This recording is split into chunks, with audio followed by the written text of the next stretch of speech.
This is Orlando Sentinel Now.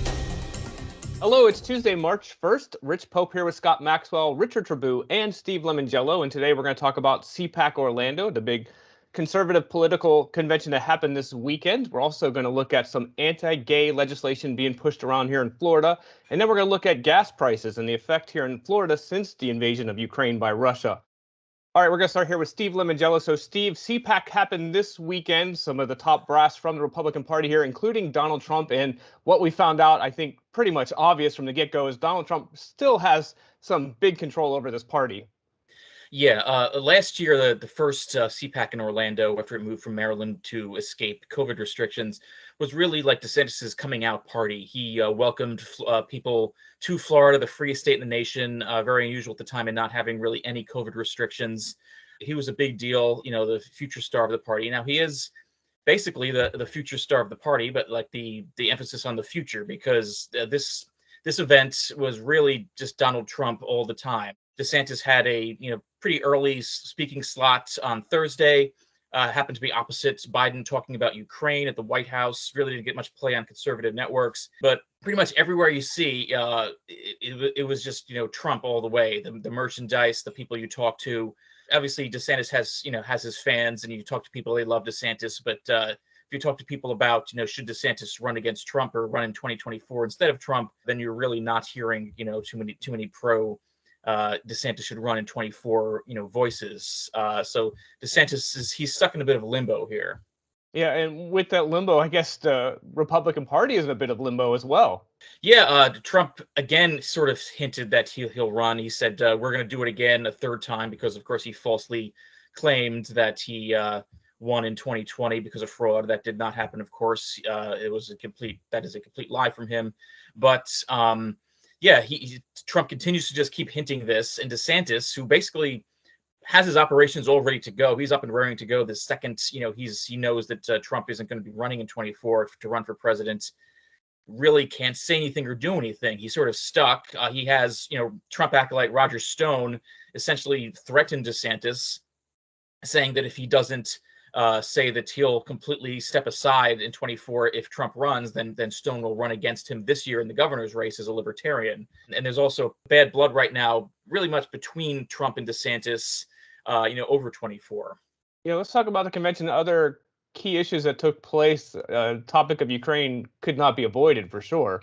Well, it could be avoided in that DeSantis didn't say anything about it. He was basically the only major speaker who didn't at least have some sort of mention of Ukraine or Ukrainians, even if many of them didn't specifically mention Russia or Putin. Now, DeSantis did talk about Ukraine and Russia yesterday when he was asked about it at a press conference, but it's a bit surprising, literally when he was speaking at the exact same time that Biden was speaking in the White House about Ukraine, that he didn't mention it. Trump also mentioned it in the sense that he tried to rewrite history a bit to say that he was always been tough on Putin, and Putin wouldn't have done this if he was president, despite the fact that as recently as last week, he called Putin genius and smart and savvy. And he actually defended his comments about Putin being smart at CPAC while, again, condemning the invasion. He also talked about the bravery of Ukrainian President Zelensky while also defending himself in his first impeachment, when, of course, he was accused of extorting Zelensky, over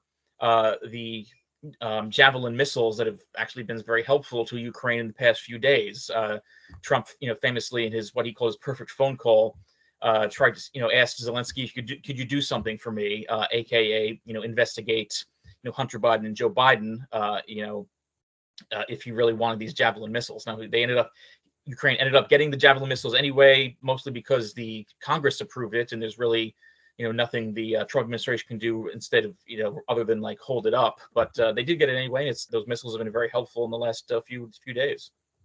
All right. Well, you can read about the story right now on OrlandoSentinel.com, and 2024 is a long way away. So more on this one to come. Appreciate that. Thanks, Steve. All right. Moving forward here to Scott Maxwell. So, Scott, some more anti-gay legislation being pushed here in Florida. And this column says we need to look at where it's coming from, particularly, even if it's indirect, the money, where that's coming from. Yeah, I think we all know that there's a lot of attention given to what's being billed as the Don't Say Gay bill this year in Florida. But one of the things I think people realize or maybe don't realize is that the Florida legislature has really been obsessed with trying to find ways to discriminate against LGBTQ families for years. I mean, they have gone to any length they can find to discriminate on adoption, bathroom use, transgender youth in sports. There was once even a bill that would have denied film incentives to movies that featured gay characters. I mean, this legislature has really gone out of its way to go after gay families. And of course, the state runs an entire voucher school system that allows schools to not only kick kids out if they find out they're gay, but deny admission to them if they learn their parents are gay. So I think there are a lot of people who look at this state as a pretty welcoming state. Certainly our community is. You know, we've got a lot of rainbow flags flying, and they're sort of wondering how you juxtapose this legislation that comes out of Tallahassee with how most people seem to feel. And one of the points I was trying to make is that these folks who fund this anti-gay legislation are funded very heavily by the companies who are here in Florida, some of whom talk a lot about inclusion. Yeah, and this column that you pretty much says Disney is one of them, and that's interesting considering, as you mentioned, this region is very, very gay friendly. Disney is one of the big ones, and Disney stands out because, as you mentioned, Disney really prides itself on this message of inclusivity and diversity, not only as a value that it espouses to the world, but within its own ranks and its own hiring. It puts out rainbow Mickeys when Gay Pride Days and Gay Days come around. But the reality is that Disney funds these anti-gay legislators, and when I say that, I mean they funded literally every single sponsor and House sponsor of this Don't Say Gay bill. That's just this year. One of the other things I mentioned was that Dennis Baxley, he's the sponsor in the House. He has a long record of filing and supporting anti-gay legislation, including against gay adoption, one time comparing the children of gay parents to the children of alcoholics or abusers. Disney donated to Dennis Baxley the year after he made those statements, and again after that, and again after that. So the company does have a record of supporting these folks, which is sort of contrary to, I think, what a lot of people think of as the Disney values. An interesting point that you put in your column here is you said corporations can put their money where they want, but the people should be able to know where that money is coming from, especially when it comes to politicians. That's exactly right. Thanks to the Supreme Court, corporations and companies have a right to donate to anyone who they want. I think it gets uncomfortable sometimes. The companies don't always like the public finding this out. And to that end, I reached out to the president of Walt Disney World, Jeff Vall, and I said, your company espouses a lot of inclusivity. Can you help me understand, or help your patrons understand, why you continually donate to these politicians that fund these anti-gay causes? And he didn't respond. I don't think there's much they could say. It's not just these guys. It's a long track record. The bottom line is companies have choices to make. These legislators do them favors. I can even imagine a scenario where inside of Disney they get uncomfortable, with sort of financially cozying up to some of these folks, but they've made a choice that having those folks in a position to give them tax breaks or write creative, favorable legislation is a greater priority. Let's get away from Disney a little bit. I don't want to pick on them completely because your column points out it's not just Disney. It's a lot of big corporations here in the state. Yeah, it is. There were a bunch that were mentioned. I'm having trouble remembering them all right now. You might have the list in front of you, but Publix and several others. Interestingly, I wrote that column last week.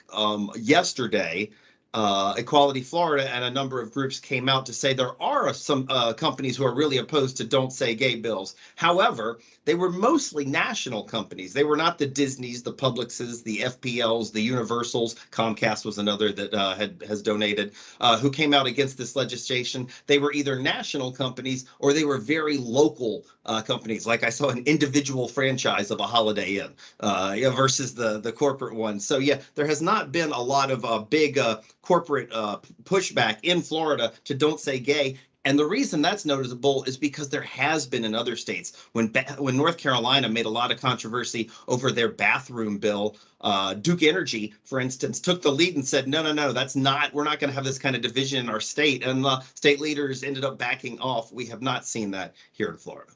All right, interesting column up right now by Scott Maxwell. Go ahead and check that out. We're going to move forward here to Richard Trabue. So day 6 of the Russian invasion of Ukraine, and we're going to take a look at some of the gas prices here in effect here in the state, and we are seeing those numbers going up.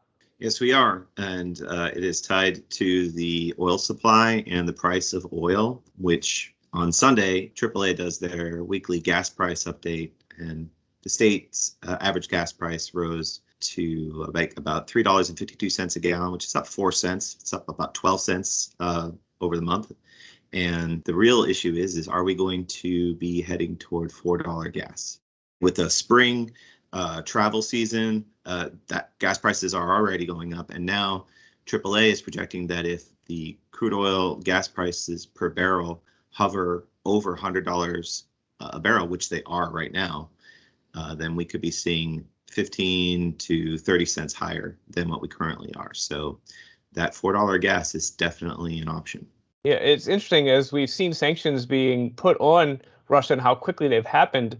They weren't necessarily pointed at oil companies, but it's hard that this could not be collateral damage. Of course, Russia's economy comes from oil, essentially. Yeah, and Russia actually could reduce the amount of oil that they supply, although it's unlikely they would do that because they probably need the cash to supply their incursion efforts. As it comes down to prices here in Florida, we're seeing an increase, but Central Florida, for the most part, seems to be on the lower end when it goes to the state. Well, and that has to do with a lot of local tax efforts. But I think every county in Central Florida is just shy of $3.50 a gallon, whereas in South Florida, they're already seeing prices up toward $4 a gallon just for regular unleaded. And it's good to be in Central Florida sometimes. All right. Well, interesting one there. You can read about the story right now on OrlandoSentinel.com. Appreciate that. For us, we're going to go ahead and call it quits. Appreciate you being with us. Go ahead and go to OrlandoSentinel.com/subscribe. Go ahead and support our work. We always do appreciate that. But for us, we're going to go ahead and call it quits. Until next time, I'm Rich, Scott, Steve, and Richard. Everyone have a great day. We'll see you soon. Watch Orlando Sentinel Now live every weekday at noon on our Facebook page and on OrlandoSentinel.com.